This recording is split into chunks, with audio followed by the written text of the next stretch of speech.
E eu tenho recebido muito questionamento dentro e fora da igreja a respeito de questões ligadas ao dízimo. Se isso é, de fato, uma prática do Novo Testamento da igreja, se isso é só um legado do Velho Testamento. E eu tenho percebido que as dúvidas envolvem pessoas sérias com Deus, na sua caminhada, sinceras, que amam a palavra do Senhor, que querem andar na verdade, né? Não são questionamentos só de não dizimistas, são de muitos dizimistas também. E depois de muito tempo protelando isso, eu senti a necessidade de trazer uma palavra, em primeiro lugar, a vocês como igreja, e em segundo lugar, sabendo, né, também a repercussão que isso tem para fora. Tiago diz que nós, os mestres, aqueles que ensinam a palavra, ele diz, nós vamos receber mais duro juízo. Jesus diz em Mateus 5 que se alguém tomar um dos mandamentos dele, né, e os ensinar de forma errada, equivocada aos homens, ele vai ser chamado menor no reino dos céus. Então ele está falando de não cumprir o mandamento no sentido de desobediência, porque ele está falando que essa pessoa vai para o reino dos céus, mas ele está dizendo que o seu galardão será, né, diminuído se ele tiver feito algum estrago por meio de um ensino errado, de um ensino equivocado. E com toda essa consciência, querido, de que é muito sério o nosso papel como ensinadores, em estabelecer o caminho, né, em mapear a forma como devemos andar em Deus, com muito temor no meu coração, eu quero tentar trazer um entendimento mais claro, porque acreditamos e praticamos o dízimo como algo que pertence à igreja do Novo Testamento. Porque muitas vezes, querido, a nossa ideia de culto é, vou buscar alguma coisa que me ajude a respirar mais uma semana. Muitas vezes nós transformamos o culto só naquela fonte de autoajuda. Vão colocar na minha mão uma ferramenta que vai me ajudar a vencer, né? Mas a Bíblia inteira, querido, é um livro de autoajuda para tudo. Te ajudar a ser santo, né? Te ajudar a estar mais perto de Deus, porque Deus coloca o princípio que nós temos que entender e praticar.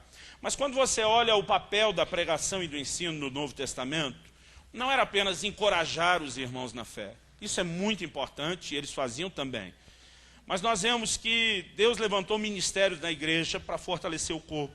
A Bíblia diz para que não sejamos levados por todo e qualquer vento de doutrina. E não nos nossos dias, isso é um legado de muito tempo, nós temos extremos. Nós temos aqueles que acreditam que nada do Velho Testamento possa ter passado para esse nosso tempo servir para hoje. E nós temos aqueles que vão para outro extremo, né, de tentar nos levar de volta à velha aliança, né, a viver debaixo da lei, e nós não queremos viver nem um extremo, nem outro. Então eu quero que em Hebreus, no capítulo 7, eu vou começar a partir desse texto, e eu vou ter que dar uma longa volta antes de encerrar nele. Hebreus capítulo 7, eu quero que você leia comigo a partir do versículo 1 até o versículo 12. Hebreus capítulo 7, do 1 até o 12. Diz assim, porque este Melquisedeque, rei de Salém, sacerdote do Deus Altíssimo, que saiu ao encontro de Abraão, quando voltava da matança dos reis e o abençoou, para o qual também Abraão se separou o dízimo de tudo. Primeiramente se interpreta rei de justiça, depois também é rei de Salém, ou seja, rei de paz, sem pai, sem mãe, sem genealogia, que não teve princípio de dias nem fim de existência, entretanto feito semelhante ao Filho de Deus, permanece sacerdote perpetuamente, ou para sempre. Versículo 4, considerai, pois, como era grande esse, a quem Abraão, o patriarca, pagou o dízimo tirado dos melhores despojos. Ora, os que dentre os filhos de Levi recebem o sacerdócio, têm mandamento de recolher, de acordo com a lei, os dízimos do povo, ou seja, dos seus irmãos, embora tenham estes descendido de Abraão. Entretanto, aquele cuja genealogia não se inclui entre eles, recebeu dízimos de Abraão e abençoou o que tinha as promessas. Evidentemente, é fora de qualquer dúvida que o inferior é abençoado pelo superior. Outra versão diz o menor é abençoado pelo maior. Aliás, aqui são homens mortais os que recebem dízimos, porém ali aquele de quem se testifica que vive. E por assim dizer, também Levi, que recebe dízimos, pagou-os na pessoa de Abraão, porque aquele ainda não tinha sido gerado por seu pai quando Melquisedeque saiu ao encontro deste. Se, portanto, a perfeição houvera sido mediante o sacerdócio levítico, pois nele, baseado, o povo recebeu a lei, que necessidade haveria ainda de que se levantasse outro sacerdote, segundo a ordem de Melquisedeque, e que não fosse contado segundo a ordem de Arão? Pois quando se muda o sacerdócio, necessariamente há também mudança de lei. Eu vou repetir o versículo 12. Pois quando se muda o sacerdócio, necessariamente há também mudança de lei. A carta, a epístola aos Hebreus, ela foi escrita provavelmente entre o ano 68 ou 70 depois de Cristo. Para muitos existe dúvida e debate em torno de quem seria a autoria, né, porque o autor não reivindica a autoria, ela sempre correu como uma carta anônima. Eu, particularmente, sempre digo isso, acredito, né, ser uma carta e um texto de Paulo, mas se isso não pode ser provado, querido, nem nos primeiros séculos, quando a coisa estava mais fresquinha, eu acho que não é agora que nós vamos conseguir. Embora eu diga, quando você chegar no céu, pergunta lá para Deus se a gente estava ou não certo a respeito disso. Até lá a gente tem que dizer, o autor da epístola aos Hebreus, e somente isso. Ele, movido pelo Espírito Santo, ele começa a abordar a questão dos dízimos, mas ele, na verdade, não está falando meramente sobre os dízimos. Ele entra no assunto dos dízimos, porque ele está falando em toda a carta aos Hebreus da superioridade de Cristo. No capítulo 1, ele começa provando que Jesus é maior do que os anjos. Quando chega no capítulo 3, ele diz que Jesus é maior do que Moisés. E ele tenta mostrar, principalmente, né, no capítulo 7, ele já tocou no assunto, no capítulo 5, no capítulo 6, mas principalmente aqui no 7, onde lemos, ele tenta mostrar que o sacerdócio de Cristo é superior ao sacerdócio, né, dos levitas da velha aliança. E à medida que apresenta isso, ele diz, houve mudança de lei, houve mudança de sacerdócio. E nós precisamos entender, querido, por que ele faz essa abordagem ligada aos dízimos, falando de Cristo e falando de Melquisedeque. Mas antes de chegar nisso, eu quero falar um pouco da questão da mudança de lei e da mudança de sacerdócio. Quando falamos de interpretação da Bíblia, querido, há alguns princípios que precisam ser seguidos. Por exemplo, nós não praticamos de forma literal tudo aquilo que você encontra no Velho Testamento. Você pega, por exemplo, a lei de Moisés, e ela mandava que o sacrifício de animais fosse praticado como forma de culto. Nós não fazemos isso nos nossos dias, graças a Deus. Embora exista, né, algumas pessoas com as práticas esquisitas por aí, em alguns lugares, nós entendemos que quando João Batista aponta para Jesus e diz, esse é o Cordeiro de Deus, que tira o pecado do mundo, ele está anunciando aquilo que na forma de uma figura por muito tempo praticamos, está se cumprindo agora.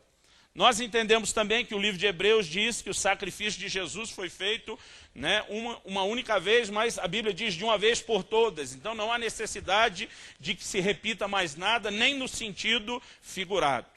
Agora, isso não significa que o Velho Testamento não tenha o seu lugar na interpretação, né, que fazemos daquilo que é o plano e o propósito de Deus. Jesus, o tempo todo, ao ensinar, ele lançou mão do Velho Testamento. Os apóstolos lançaram mão do Velho Testamento, embora eles apresentaram algumas características assim questionáveis. Hebreus 10:1 diz que a lei não tem a imagem exata das coisas, e sim a sombra de bens vindouros. Aquilo que era literal para eles, para nós era só uma sombra profética de bens que estariam por se cumprir e que estamos vivendo agora nesse tempo da nova aliança. Então eu gosto de dizer que o Velho Testamento ilustra o Novo, enquanto que o Novo, por sua vez, explica o Velho. E nós precisamos entender, querido, algumas verdades, e eu creio que como igreja nós estamos muito distante, né, de um entendimento de algumas coisas que são importantes. Por exemplo, a palavra de Deus diz no Evangelho de João, no capítulo 1, no versículo 17, que a lei foi dada, veio por intermédio de Moisés. E diz a graça, porém, por meio de Jesus Cristo. Então nós precisamos entender o que é essa lei que foi dada antes e o que é a graça que foi manifestada depois, e como o Velho e o Novo Testamento interagem. Porque existem alguns grupos extremistas que se chamam de igrejas neotestamentárias, de igrejas do Novo Testamento, fazendo questão de dizer nós não aproveitamos praticamente nada, né, do livro de Mateus para trás. E nós precisamos entender, querido, que muitos princípios que Deus fundamentou, eles continuam funcionando na vida da igreja. Muita coisa que tinha um sentido figurado foi explicado de uma outra forma. Então eu gostaria que você deixasse esse texto de Hebreus marcado, porque nós vamos voltar nele. Se possível, fosse comigo lá para o Evangelho de Mateus, no capítulo 5. Evangelho de Mateus, capítulo 5. Se alguém perto de você tiver sem Bíblia, deixa ele acompanhar contigo.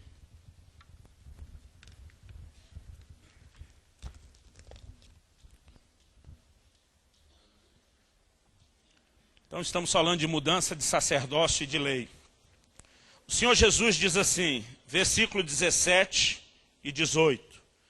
Não penseis que vim revogar a lei ou os profetas. Não vim para revogar, vim para cumprir. Porque em verdade vos digo, até que o céu e a terra passem, nem um i ou um tio jamais passará da lei, até que tudo se cumpra. Então Jesus diz, eu não vim revogar a lei, eu vim cumprir.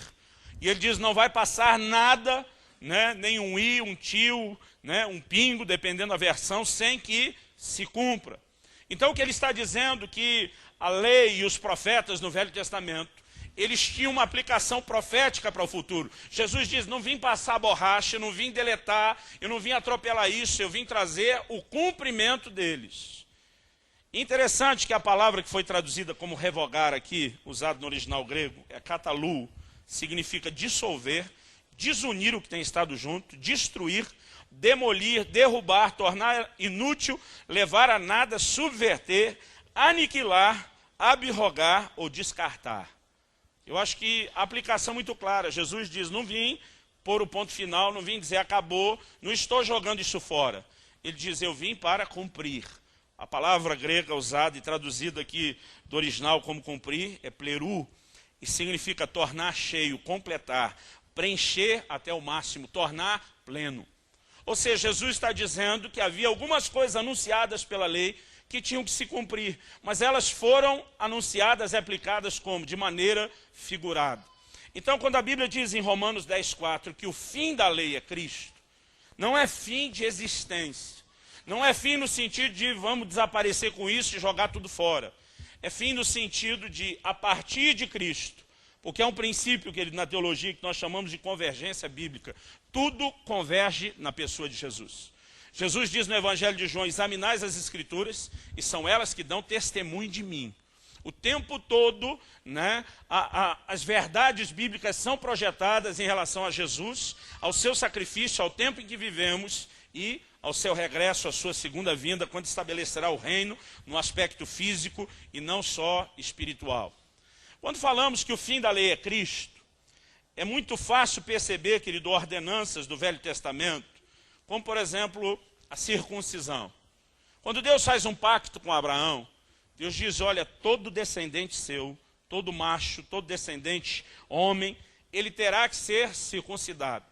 A circuncisão era o corte da carne do prepúcio, né, da carne excedente do pênis, do órgão reprodutor masculino, onde Deus estabeleceu um sinal de aliança. Ele diz primeiro, todo homem vai derramar o sangue, confirmando a aliança, né, como uma aliança de sangue, que era o mais elevado nível de aliança, o mais profundo nível de compromisso. Além de que eu também creio que era simbólico, por ser justo no órgão reprodutor, Deus estava dizendo a aliança será transmitida de geração em geração.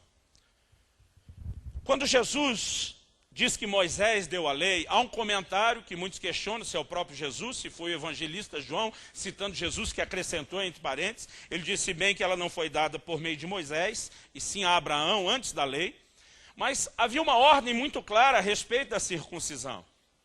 Agora, como que nós nos relacionamos com essa ordenança do Velho Testamento? Nós não praticamos ela de forma literal. Em Romanos, no capítulo 2, se você puder abrir lá, o apóstolo Paulo fala algo muito, muito interessante, que precisa ser entendido nos versículos 28 e 29. Ele diz assim: não é judeu quem o é apenas exteriormente, a Bíblia nos chama de o Israel de Deus. Ele diz: nem a circuncisão aqui é somente na carne, porém judeu é aquele que o é interiormente, e circuncisão aqui é do coração, no espírito, não segundo a letra, e cujo louvor não procede dos homens, mas de Deus. No Velho Testamento, quando Moisés fala da circuncisão, ele diz que era uma ordenança perpétua, eterna. Ou seja, ela nunca deveria ser interrompida. No entanto, quando você chega no Novo Testamento, a maneira como se pratica e vive aquilo que Jesus não revogou, mas ele disse: eu vim para cumprir, é completamente diferente. Não é mais literal. Em Colossenses, no capítulo 2, no versículo 11 e 12, o apóstolo Paulo, ele faz a seguinte afirmação. Ele diz: nele também fostes circuncidados, em Jesus, não por intermédio de mãos, mas no despojamento do corpo da carne, que é a circuncisão de Cristo, tendo sido sepultados juntamente com ele no batismo, no qual igualmente fostes ressuscitados mediante a fé no poder de Deus, que o ressuscitou dentre os mortos. Ou seja, aquilo que era algo literal feito na carne, na velha aliança, no Novo Testamento a Bíblia diz: é no coração, é no espírito. E já havia anúncios proféticos disso. Em Jeremias 4,4 Deus diz: circuncidai o coração e não a vossa carne. E aqui a Bíblia está dizendo que o batismo na fé cristã é o equivalente à circuncisão da velha aliança. A circuncisão era o selo de fé, era o testemunho de se pertencer a Deus, estar em aliança com Ele. No Novo Testamento, esse testemunho de aliança, esse testemunho de fé, é o batismo. E a Bíblia está dizendo que algo acontece não na carne, mas no coração, no espírito, quando em Cristo nós nos sujeitamos ao batismo e experimentamos algo que é espiritual. Então, querido, não resta dúvida de que aquilo que Hebreus diz, a lei não tem a imagem exata das coisas, está dizendo que o que Deus tinha em mente, quando instituiu lá atrás a circuncisão na carne, não era exatamente aquilo que eles praticavam, mas aquilo projetava uma sombra para o futuro. Eu sempre digo isso: se eu colocar a mão aqui em cima da Bíblia, eu vou ver projetada aqui na Bíblia, por causa da luz aqui do alto, a exata silhueta da minha mão. É lógico que se eu olhar abaixo da mão, só enxergando a sombra, eu não vou conseguir enxergar todos os detalhes. Não há reprodução exata. Eu não vou conseguir ter o efeito textura da pele, não vai ter a parte colorida, não vai ter o efeito 3D, mas dá para ter uma noção, olhando a sombra, do que está em cima. A revelação do Velho Testamento era só a sombra. Tudo que eles faziam era olhar a sombra e dizer: vamos andar nisso. A revelação do Novo nos levou a um lugar maior, e a gente entende, aquela sombra era só a figura dessa mão. E hoje nós estamos vivendo o tempo da mão. Quando se entende isso, pode dizer amém. Isso não valia, por exemplo, querido, só para a circuncisão. Nós podemos pegar muitos aspectos da lei.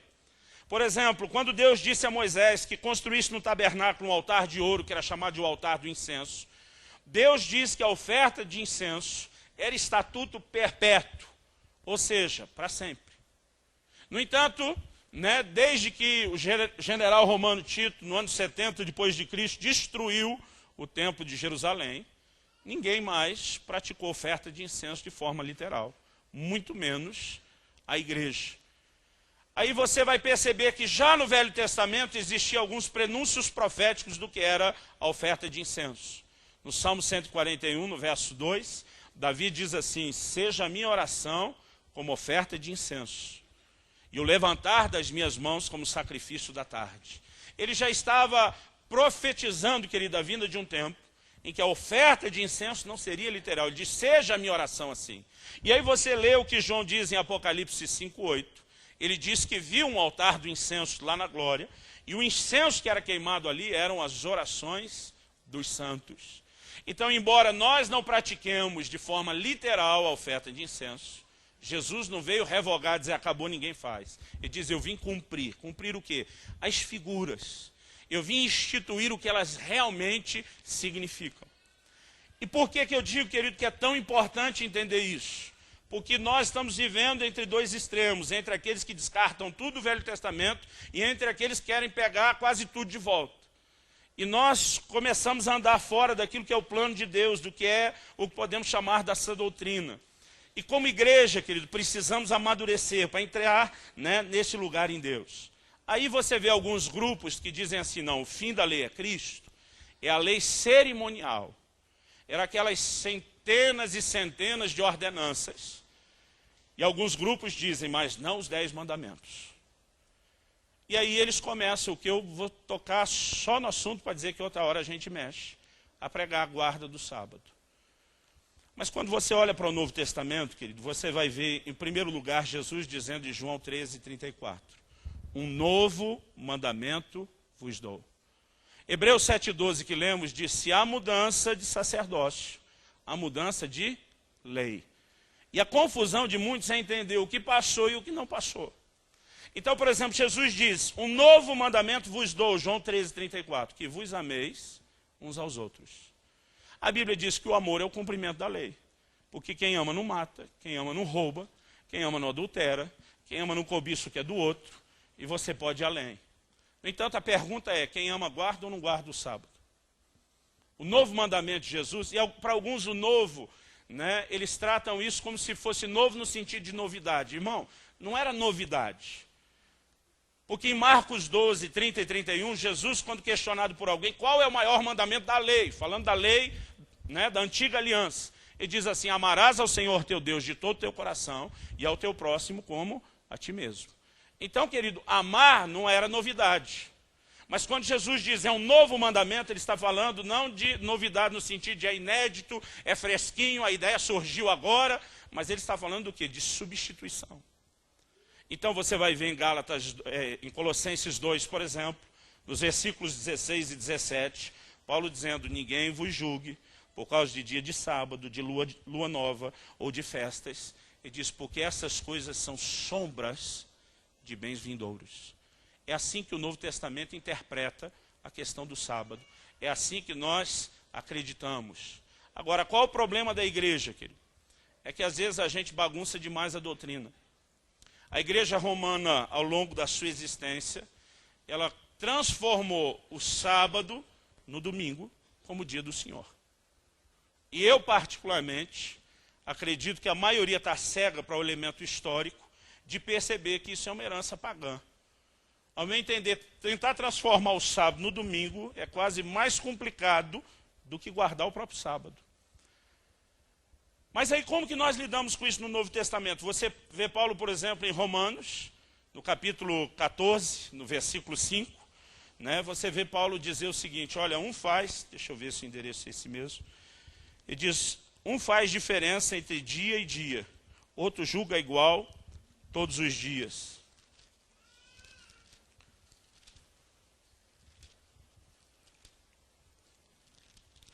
Vou começar no 1. Ele diz, acolhei ao que é débil na fé, não porém para discutir opiniões. Então deixa eu dizer algo, querido.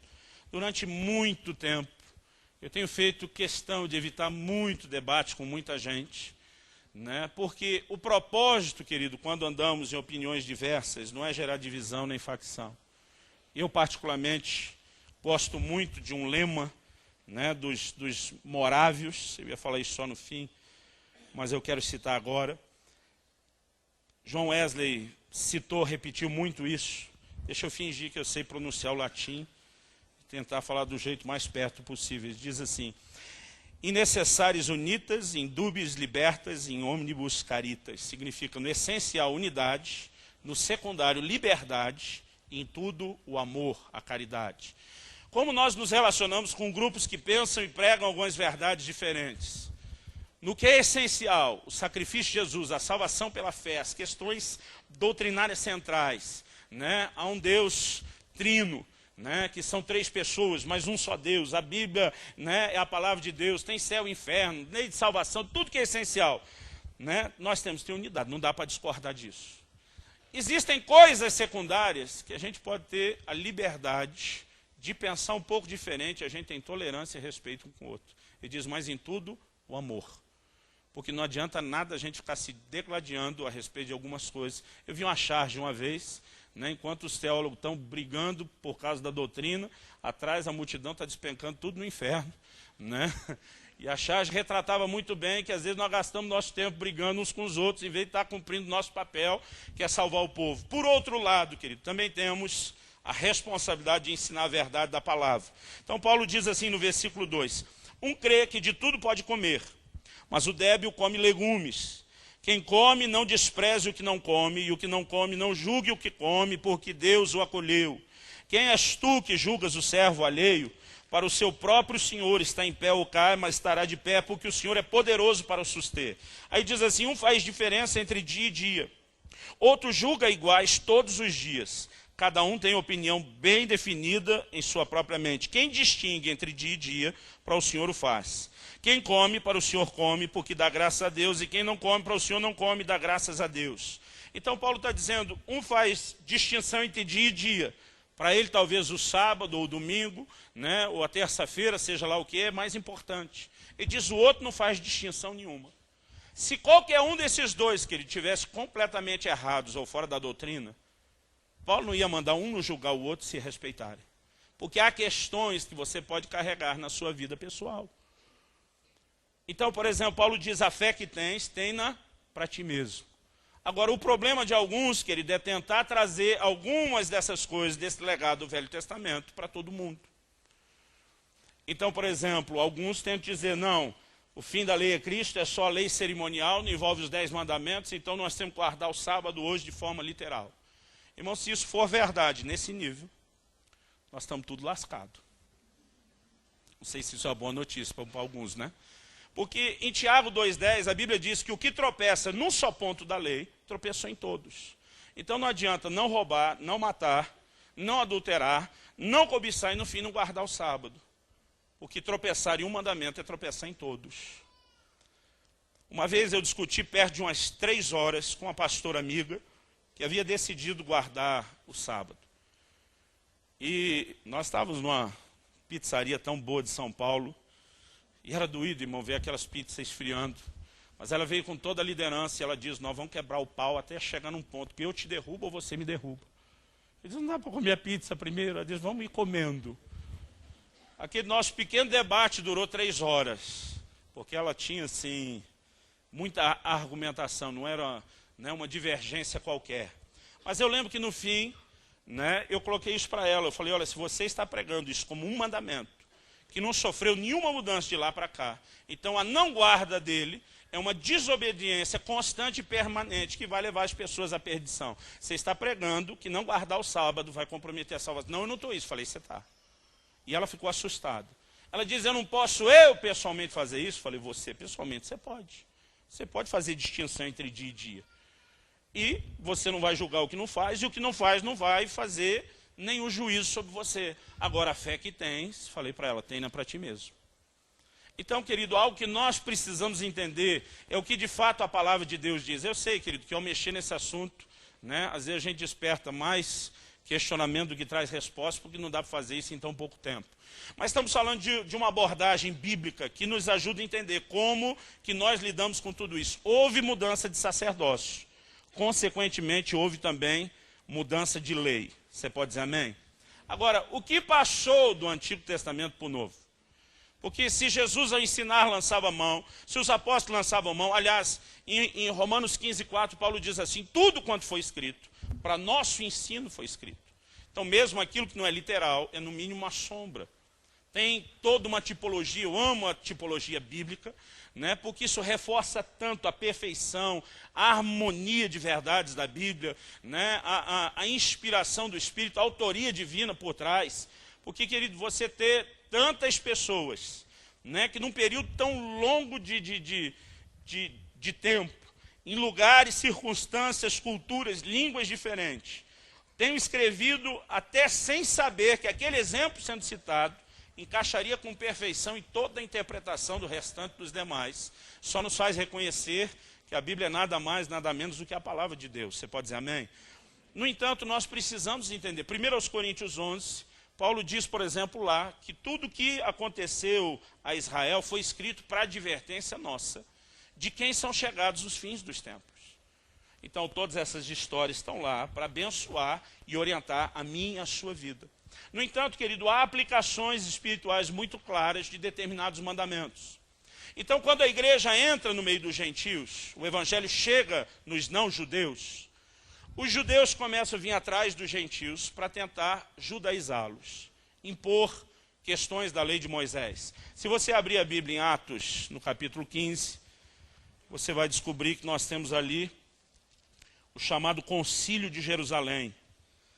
A Bíblia diz em Atos 15, 1, assim: alguns indivíduos que desceram da Judéia ensinavam aos irmãos: se não vos circuncidardes segundo o costume de Moisés, não podeis ser salvos.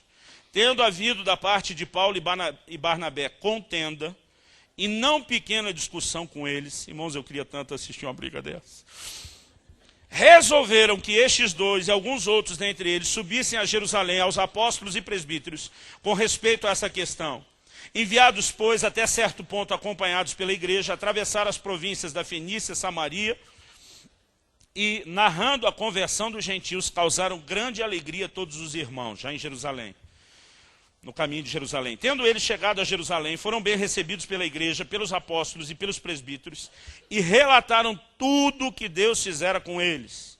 Insurgiram-se, entretanto, alguns da seita dos fariseus que haviam crido, dizendo: é necessário circuncidá-los e determinar-lhes que observem a lei de Moisés. Então se reuniram os apóstolos e os presbíteros para examinar a questão. Havendo grande debate, Pedro tomou a palavra e disse, depois Paulo toma a palavra, e fala. Por fim, Tiago se levanta dizendo: irmãos, é claro que a Escritura diz que Deus ia alcançar os gentios. E eles chegam num acordo, firmam uma carta e assinam a carta dizendo assim, no fim do versículo,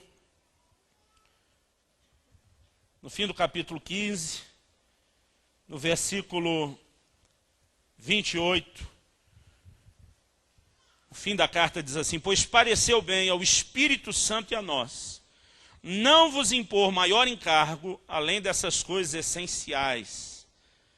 1. Que vos abstenhais das coisas sacrificadas a ídolos. 2. Bem como do sangue. Irmãos, isso é muito claro no Novo Testamento. Da mesma forma como não se comia o sangue no Velho, não se come no Novo, nem os gentios em qualquer lugar do mundo, não importa a cultura. Ou seja, se você está servindo ao Senhor, pode arrancar da sua lista o chouriço, o sarapatel, a galinha ao molho pardo, pó da fim, tudo isso. E diz assim: que vos abstenhais das coisas sacrificadas a ídolos, bem como do sangue, da carne de animais sufocados, que é uma extensão do mandamento do sangue. Eu não sei se aqui tem o mesmo nome, se é dessa forma, mas em São Paulo a gente conhecia a galinha ao molho pardo, que é aquela que você mata sem derramar o sangue e cozinha ela com o próprio sangue. Isso é a carne sufocada, que o sangue não foi derramado. Isso também foi proibido. A Bíblia diz assim: e das relações sexuais ilícitas, que envolve aqui todas as ordenanças do Velho Testamento. Desde não haver fornicação, sexo entre solteiros, adultério, gente traindo seu cônjuge, se envolvendo com outro, homossexualismo, bestialidade, sexo com animal, tudo que Deus já proibia, eles passam direto e diz: continue respeitando esses princípios. Mas algumas pessoas são levadas a olhar para esse texto do Concílio de Jerusalém como se tudo o que nós fomos ordenados a fazer e tudo o que passou de lá para cá fosse só essas 4 coisas.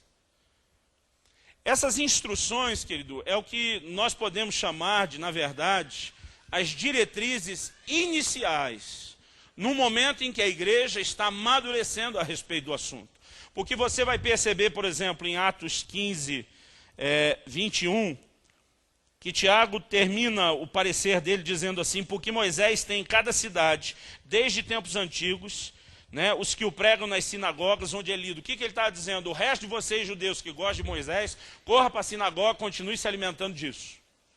Então me parece que a igreja em Jerusalém, e é por isso que Paulo falava da circuncisão, eles ficaram muito tempo presos num entendimento incompleto do que era essa transição de Velho para o Novo Testamento. Me parece que eles continuavam observando muitas coisas da lei. Ele diz: mas para os gentios nós não vamos impor isso. Aí alguns de nós, e eu durante muito tempo já pensei assim, tratamos como se nada então do Velho Testamento passou para o Novo. Só essas 4 ordens. Mas, por exemplo, querido, quando Jesus, no Novo Testamento, mexe em alguns assuntos lá com os fariseus, já vou falar disso daqui a pouco, como oração, jejum, esmola, ele está falando de coisas que já se faziam na Velha Aliança e que continuariam sendo feitas na Nova. nós continuamos orando, jejuando, dando esmolas. Você pode dizer amém? Você vai ver muitos princípios que vieram de forma com a sua aplicação espiritual, mesmo que não fossem praticados de forma literal. Por exemplo, a lei das primícias é uma dessas. Você não vê com clareza eles repetirem o que era feito no Velho Testamento, mas você vê que no mínimo o entendimento da lei, do princípio espiritual existia. Paulo aos Romanos, uma igreja de gentios, ele menciona primícias. João no Apocalipse, ele fala dos 144 mil, que são as primícias para Deus e o Cordeiro. Né? E você vai percebendo que muita coisa veio aplicada como na interpretação daquilo que Jesus não veio revogar, mas que precisava ter o seu cumprimento. Outras coisas passam de forma literal. O que aceitamos, aquilo que tenha vindo de forma literal, aquilo que o Novo Testamento de alguma forma sustenta, ou não explica que tinha que ser feito de uma forma diferente, né, com clareza. Então, por que não guardamos o sábado de forma literal? Porque Paulo está anunciando aos Colossenses, são sombra de bens vindouros. Explicou? Tranquilo. Agora, a Bíblia diz no Velho Testamento que não deveríamos praticar idolatria. O Novo Testamento continua dizendo que nós temos que nos guardar da idolatria. Isso passou pelo lado de cá. O que entra via Concílio de Jerusalém, ninguém questiona. Mas há alguns assuntos, querido, que o Concílio de Jerusalém não abordou, e você vai ver os apóstolos nas epístolas abordando. Alguns deles citando coisas que Jesus falou e que não apareceu nesse resumo. Por exemplo, em Marcos 7,19, Jesus, a Bíblia é clara, declarou puro todos os alimentos. Fala para alguém perto de você e diga, todos é todos. O Velho Testamento, que ele determinava na lei de Moisés o que os judeus podiam comer, o que não. Então, por exemplo, carne de porco, nem pensar. A carne de boi, tudo bem. No Novo Testamento, Jesus vem e declara puro todos os alimentos. Paulo, na Epístola aos Romanos, começa a falar, né, e ele menciona de novo essa mesma questão, essa mesma abordagem. Em Romanos, por exemplo, 15 e 20, ele sustenta o que Jesus falou sobre os alimentos serem puros, e ele diz assim, 15 e 20... Não, é 14, 20. Ele diz, não destruas a obra de Deus por causa da comida. Todas as coisas, na verdade, são limpas, mas é mal para o homem comer com escândalo. Então ele diz, tudo é limpo. No versículo seguinte ele vai dizer, se desfrutar do que é lícito, do que é limpo e você pode, vai criar problema para o outro. Lembra que o primeiro mandamento que Jesus instituiu é o amor. Então anda em amor, não sirva de escândalo para o outro não. Mas doutrinariamente, querido, ele está sustentando o que Jesus falou, é limpo. Só que de vez em quando você vai conversar com alguns que querem trazer demais coisas do Velho Testamento para cá. Outro dia um falou, não, Jesus declarou puros os alimentos, porque tudo que era impuro não era alimento. Ou seja, Jesus declarou puro só o que era puro. Ele foi assim muito sábio e produziu muita mudança. Ele disse, estou santificando o que já era santo, estou purificando o que já era puro. Irmãos, tem pessoas que simplesmente não querem andar naquilo que está escrito. Nós temos uma preocupação de viver segundo esse livro. É o manual do fabricante, é ele que continua sendo a nossa única regra de fé e prática. Você pode dizer amém? Dado isso, querido, a pergunta é, existem questões que o Concílio de Jerusalém não abordou e que as epístolas depois trataram? Claro que sim. Se o que nós precisássemos era só aprender essas 4 coisas, por que as epístolas todas foram escritas? E já reconhecidas nos seus dias como parte das Escrituras. Pedro, por exemplo, fala de Paulo, que escreveu, né, o que ele chama segundo a sabedoria que lhe foi dada. E ele diz, suas epístolas têm alguns pontos difíceis de entender. Irmão, me dá um consolo. Quando até Pedro, uma das colunas da igreja, diz que Paulo falava coisas difíceis de entender, né, e diz o qual os indoutos distorcem, como fazem com as demais escrituras. Então eles já reconheciam aquilo como parte das escrituras. O mesmo pessoal que esteve no Concílio de Jerusalém entendia, estamos crescendo, amadurecendo no Senhor, enxergando algo mais. E quando a gente enxerga isso tudo, que nos ajuda a mexer em alguns assuntos, e a minha ênfase principal hoje é o dízimo. Outro dia um irmão me perguntou, pastor, você enxerga no Novo Testamento base bíblica para o dízimo? Eu falei, enxergo. Jesus, em Mateus 6, fala para os judeus que eles deveriam jejuar, orar, dar esmolas, mas que eles estavam fazendo a coisa certa do jeito errado. Aliás, a maior parte do tempo que você vê Jesus conversar com os fariseus, mesmo se eles estivessem fazendo a coisa certa, Jesus confronta porque eles faziam do jeito errado. O único assunto que Jesus disse, vocês não estão fazendo nem a coisa errada, nem do jeito errado, foi o dízimo. Em Mateus 23, Jesus diz para eles, olha, e os fariseus, irmãos, eram parte do que é chamada a seita mais severa do judaísmo. Pensa nos beatos, nos carola, né? Pensa naqueles que era certinho, religioso ali no último. Jesus diz, vocês dão o dízimo, do endro, da hortelã, do cominho. Ele diz, você vai medir a horta de casa, você não vai falhar com o dízimo em nada. Ele diz, essas coisas vocês deveriam fazer, mas estão se esquecendo da justiça, a misericórdia e a fé. O argumento que Jesus usa é o fato de vocês estarem certos nisso, não só a coisa certa, mas até o jeito certo, não dá o direito de errar lá, naquelas outras. Mas aí vem um grupo e diz, não, Jesus estava falando para os judeus. Irmão, é claro que Jesus estava falando para os judeus. Ele morava lá. Ele diz, eu vim para as ovelhas perdidas da casa de Israel. Quando João 12 diz que os gregos vieram buscá-lo, porque o palco da filosofia, da sabedoria, estava lá na Grécia. E eles, impressionados com o mestre Jesus, querem levá-lo. Jesus disse, se o grão de trigo caindo na terra não morrer, fica ele só. Se morrer, dá muito fruto. Ele diz, eu vim aqui para esse lugar, para morrer aqui, daqui vocês não me tiram. Mas o Senhor Jesus estava lá, o tempo todo, falando aos judeus. Agora a pergunta é, ele estava falando aos judeus só para viverem os princípios da velha aliança do jeito que eles sabiam? Claro que não. Tanto que o tempo todo, você pega, por exemplo, o Sermão do Monte. Ele diz, ouviste o que foi dito aos antigos. Quando foi dito aos antigos? Na lei de Moisés. Ele diz, eu, porém, vos digo. Esse eu, porém, vos digo, ele diz, gente, agora a coisa mudou. Porque diz, se a sua justiça não exceder a dos escribas e dos fariseus, você está, na tradução da linguagem de hoje do pastor Luciano Subirá, lascado. Então, o que Jesus está dizendo, querido? Ele está falando com os judeus, mas ele não está falando para eles viver o que faziam. E eu vejo gente usar essa desculpa o tempo todo. Por exemplo, eu vejo muito nos nossos dias um grupo que defende muito a questão do casamento, e Deus seja louvado pelo zelo que eles têm por família. Mas em Mateus 19 nós temos um assunto assim claro, que Jesus já falou em Mateus 5, repete em Mateus 19. As pessoas perguntam para ele, é lícito ao homem repudiar, separar-se da sua mulher por qualquer motivo? Existiam as duas escolas judaicas bem fortes, uma era bem mais liberal no sentido dos motivos, a outra não. Ele diz, é permitido? Jesus diz, gente, Moisés permitiu o carta de divórcio pela dureza do seu coração. Qual era a condição do homem antes de Jesus vir e nos proporcionar o novo nascimento? Ezequiel profetizou, eu vou tirar de vocês o coração de pedra e eu vou dar um coração de carne.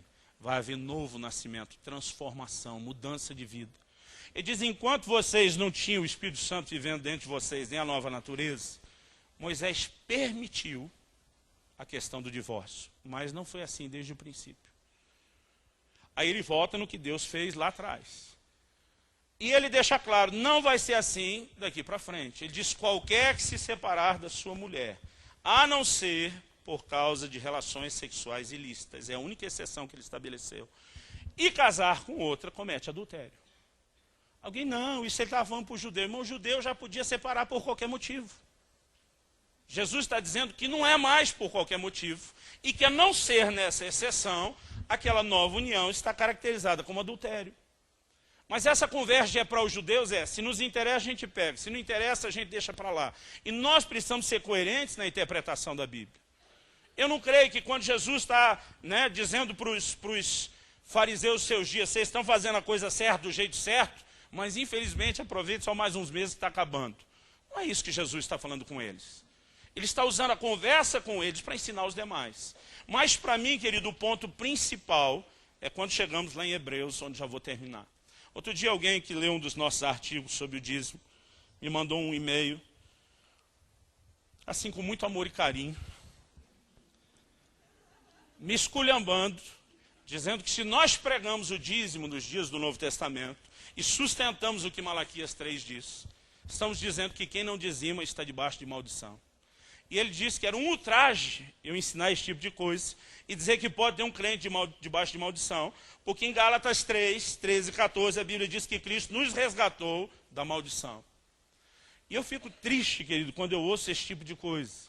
Porque tem gente que ele tentando debater coisas que não enxerga assim nem o começo. Quantos reconhecem que Jesus nos resgatou do pecado? Diga amém. O pecado deixou de existir por isso? Você não tem mais a probabilidade de pecar por isso? A Bíblia diz, o pecado não terá domínio sobre vós. Posicionalmente, poderíamos viver longe dele. Mas o pecado ainda está aí e pode acontecer comigo e com você. Ainda que o que o Senhor fez é uma provisão para que a gente esteja fora disso. A Bíblia diz em Apocalipse 22, 3, diz que lá não haverá mais maldição. Até que a gente chegue na cidade santa, ainda existe. Quer você goste disso, quer não. Agora, como Deus lida com a questão de maldição desde a velha aliança? Deuteronômio 30, 15. Põe diante de você a vida e a morte, a bênção e a maldição. Escolhe vida, a escolha é sua. Como que a bênção vem? Quando eu obedeço os mandamentos, se atentamente ouvides a minha voz e obedecerem os meus mandamentos, essas bênçãos virão atrás de ti e te alcançarão. Mas, se você me desobedecer, essas maldições virão e te alcançarão. Esse padrão, querido, de desobediência, porque a maldição não vem à toa. Provérbios 26, 2 diz que maldição sem causa é que nem andorinha que não encontra lugar para pousar. Ninguém vai ser ferido por uma maldição se não deu lugar a isso. Agora, dizer que no Novo Testamento, querido, para os crentes da Nova Aliança, resgatados por Jesus, não existe maldição, para mim assim, é um absurdo. O que aconteceu com Ananias e Safira? Quando pecaram e desobedeceram? Juízo. Você acha que aquilo foi uma benção? Quantos querem receber essa benção essa noite? Ser fulminado aqui e já ser enterrado logo depois do culto, aleluia. Paulo escreve para o povo que estava em Corinto e diz, vocês estão bagunçando tudo, fazendo a ceia do Senhor de forma errada. Ele diz, muitos de vocês estão fracos, doentes, já morreram, porque não sabem discernir o corpo. Irmão, ele chama o cálice de o cálice da bênção. É lógico que o plano de Deus é que na hora da ceia a gente seja abençoado. Mas quem está brincando com Deus, fazendo as coisas de forma errada, vai ser julgado. E ele diz, alguns de vocês estão fracos, estão doentes, alguns morreram precocemente. Por quê? Porque estão quebrando princípios. Aí você olha, por exemplo, para o que Jesus ensina sobre perdão. E diz, olha, essa história termina com aquele rei pegando o cidadão, entregando aos verdugos para ser torturado. E diz, assim vos fará o vosso Pai Celestial, se de coração não perdoardes cada um a seu próximo. Irmão, quem anda em falta de perdão, vai estar debaixo de maldição, mesmo que Jesus veio para resgatá-lo. Porque ele está se recusando a andar na provisão de Deus. Aí eu tento fazer uma doutrina, porque um versículo diz que eu fui resgatado da maldição, eu penso então a maldição não existe, logo o texto de Malaquias não pode vir para o lado de cá. E tem muita gente, outro dia eu estava conversando com uma pessoa, dei toda a base bíblica, ela falou, mas não penso assim. Eu falei, mas o que você pensa? Não, não penso nada, mas não concordo com você. Eu falei, desse jeito não dá para brincar. A gente tem que ter alguma coisa no jogo que determine quem pontuou, quem não.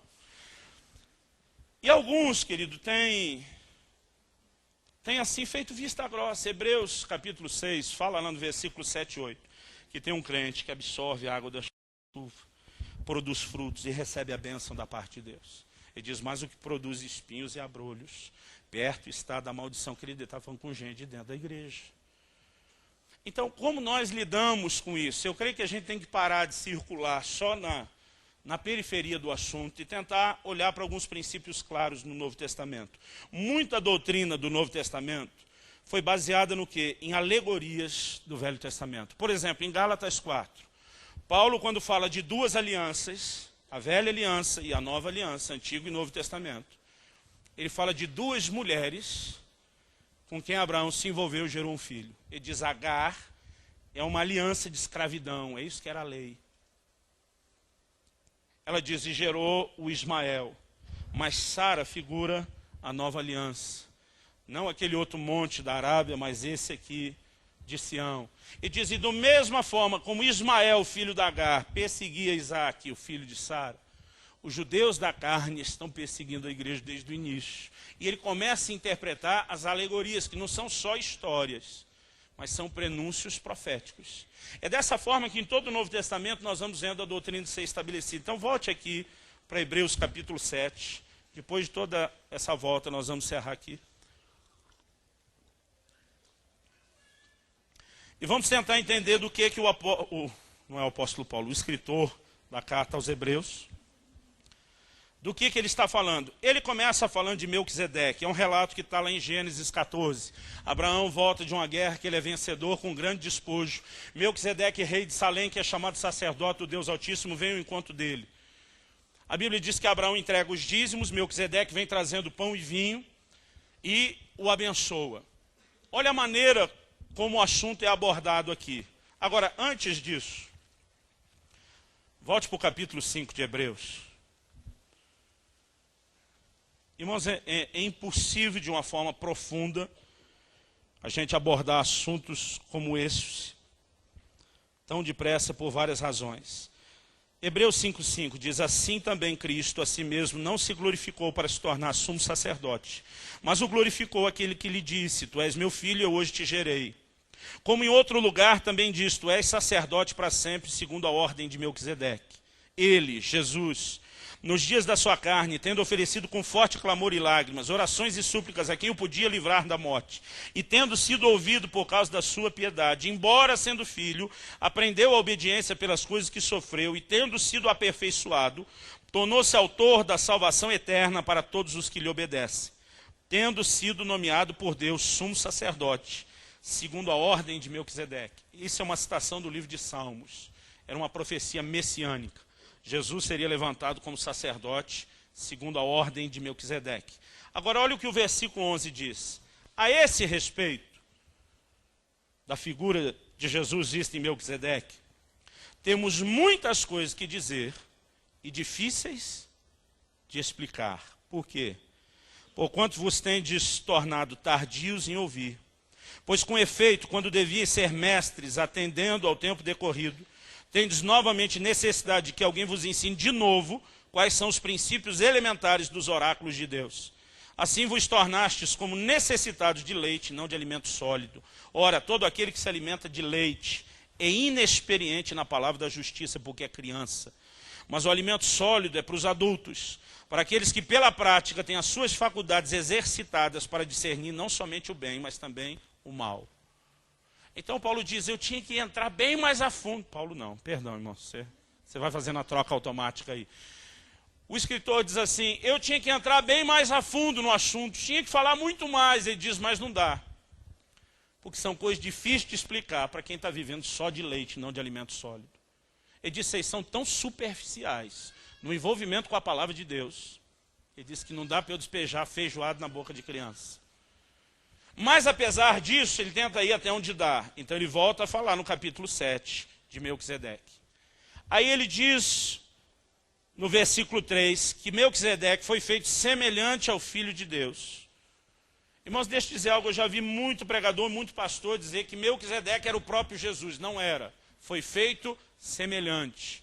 É uma tipologia. Não, a Bíblia diz que ele não tinha pai, não tinha mãe, não tinha genealogia, não nasceu, não morreu, não. O que o autor está dizendo aqui é que a Bíblia não menciona esses detalhes. E que a omissão desses detalhes, não falando nem de quando nasceu, nem de quando morreu, faz dele um tipo do Cristo que é pré-existente. Porque que ele teve genealogia, ele teve. No próprio versículo 6, a Bíblia diz assim: entretanto, aquele cuja genealogia não se inclui entre eles, falando de Melquisedeque, recebeu dízimos de Abraão. Então, tem genealogia. Ele está falando de uma figura. Mas mesmo que não seja o próprio Cristo, ele é um prenúncio profético do Cristo que haveria de vir. E é o que ele diz: quando Abraão encontra com Melquisedeque e dá a ele os dízimos, e é abençoado por ele, e é o maior que abençoa o menor, então ele está dizendo, Melquisedeque é maior do que Abraão. Por que ele faz essa comparação? Ele diz, porque de Abraão, Melquisedeque é maior, Abraão menor. De Abraão nasceu Isaac. De Isaac nasceu Jacó, que foi chamado Israel, seu neto. De Jacó nasceu Levi. De Levi saiu toda a tribo. Então ele diz, 4 gerações antes de nascer, Levi, nos lombos ou no ventre de Abraão, já estava pagando dízimos para Melquisedeque. Logo, esse nível de sacerdócio é maior do que esse. Aí ele chega no versículo 8, dizendo o seguinte: aliás, aqui, no sistema do tabernáculo, da lei de Moisés, no exemplo que eu estou dando, ele diz aqui, são homens mortais os que recebem dízimos. Porém, ali, Na figura de Gênesis 14, ele diz, aquele de quem se testifica que vive. Da mesma forma, querido, como ele pega Sara e Agar como uma alegoria das alianças que hoje são claras, ele está pegando Melquisedeque, dizendo é uma figura de Cristo. E ele diz que Abraão pagar os dízimos a ele era um prenúncio de que um dia os levitas parariam de receber os dízimos para si. Haveria uma mudança de sacerdócio. E nesse tempo do novo sacerdócio, que é a nova aliança, o Novo Testamento, o tempo que nós vivemos, os dízimos seriam entregues diretos à pessoa de Cristo. Para mim, querido, ponto final. Eu não preciso de mais nada para entender que a Bíblia já estava anunciando. Haverá um momento em que o dízimo deixe de servir o velho sacerdócio para servir o sacerdócio de Cristo. Então, embora continuamos dizimando, nós não lidamos com o dízimo como era feito na velha aliança. Na velha aliança, os dízimos, querido, eram todos dos sacerdotes. E tem gente que acha que toda a entrada da igreja é nossa. Alguns anos atrás, pastoreando em Guarapuava, uma criança me procurou. Falou, pastor, como é que vocês repartem entre vocês a coleta? Isso me faz lembrar de uma história de um padre, um pastor e um rabino discutindo como eles decidiam que parte era de Deus, que parte era deles. O padre começou a dizer, eu faço uma risca no chão, jogo o dinheiro para cima. O que cai para lá é de Deus, o que cai para cá é meu. O pastor, nessa piada um pouquinho mais perto que o primeiro, diz, eu faço um círculo em volta de mim. Jogo tudo para cima, o que cai dentro do círculo é meu, o que cai fora é de Deus. O rabino disse, eu não, eu jogo para cima, o que Deus pegar é dele, o que cai é meu. Eu tive que explicar àquele menino, dizer, menino, essas coisas são nossas, não. Tem que ter registro de tudo isso. O Novo Testamento, querido, me mostra uma forma diferente de relacionar com a contribuição. Paulo diz em 2 Coríntios 11:8, que ele despojou, falando aos Coríntios, ele diz, despojei outras igrejas. Eu creio que ele estava falando principalmente da Macedônia, em especial os filipenses, que investiam muito no ministério dele. Ele diz, despojei outras igrejas, recebendo delas salário para servir vocês em troca de nada. O Novo Testamento fala de salário. Isso significa o quê, querido? Que tem que ter um teto. O Velho Testamento era uma tribo inteira recebendo 10%, né, das outras 12 tribos. Então nós podemos dizer que Deus nivelou o sacerdote com 120% da renda per capita. Agora, alguns pastores dizem, não, o dízimo é do levita. E é só ele, irmão, não é a tribo inteira.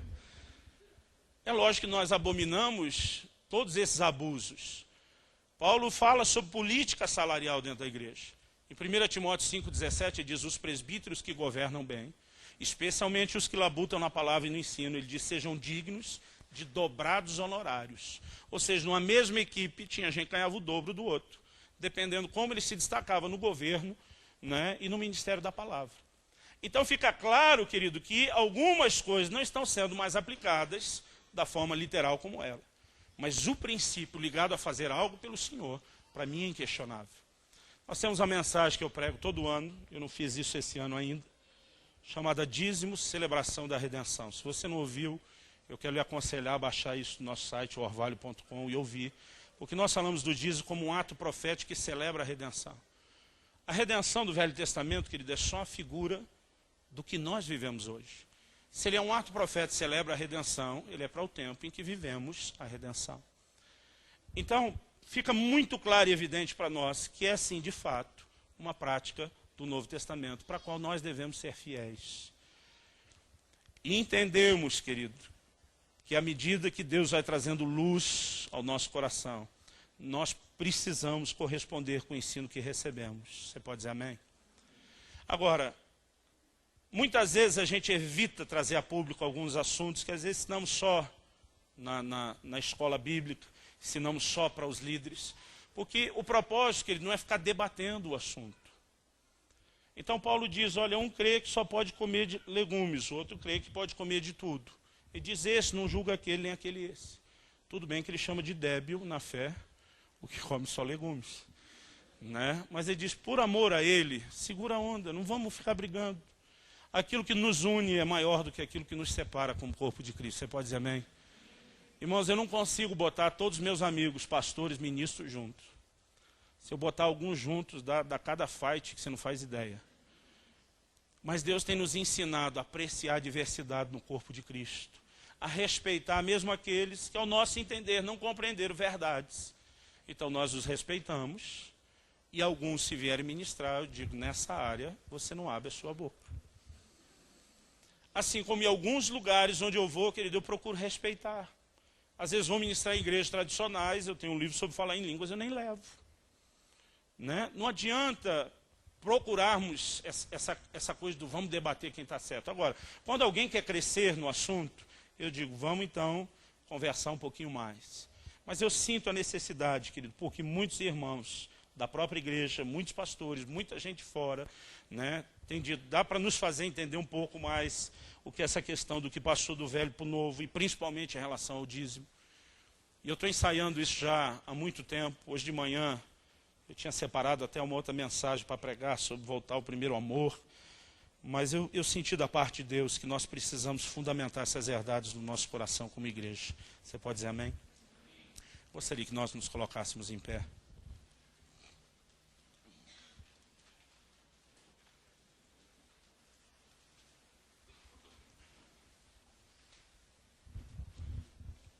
Eu queria encerrar lendo um texto de Paulo aos Gálatas,